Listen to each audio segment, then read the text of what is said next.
Masaya dahil nakita-kita. Pero, malungkot din. Ngayon po, nabawasan na tayo sana mahalagang bagay. Pagamat lahat po ay mahalagang bagay, pero hindi po natin madidinay na yung contribution ng Sister Alma ay napaka talagang evident, kitang-kita. Yung kasi-kasigan, yung bawa. Actually, na-awardan niya itong Tiger Knights ng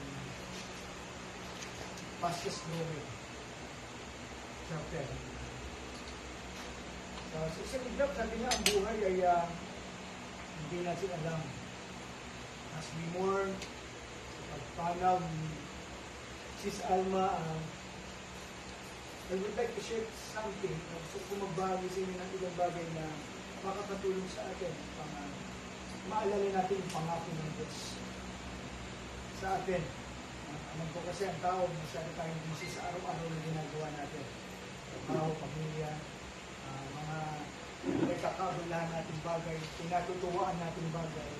At nakakalimutan natin na minsan ay may mga salita pala ang Diyos mula sa kanyang aklat na ipapaalala sa atin na lagi na tayo naalala. Sabi po ito sa Psalm 34:18, "The Lord is near." Malapit ang Panginoon. Kanino po? To the broken-hearted. Sa mga, sabi nga, durugong puso, and saves the crushed in spirit. Nililigtas niya yung mga sabi mo para bang nawawala yung pag-asa kasi pag-crush ang spirit mo, down ka. Ito po yung pangako na gusto ko ipaabot mula sa pamilya, sa bawat isa sa atin. Bagamat, nawakasan na yung buhay ni Sister Alma sa physical na daigdig nito. Meron pa itong buhay. Inaasahan tayo sa atin. Isang comfort sa family. Who knows, walang nakakaalam. Maybe in the afterlife, maaaring magkita-kita tayo.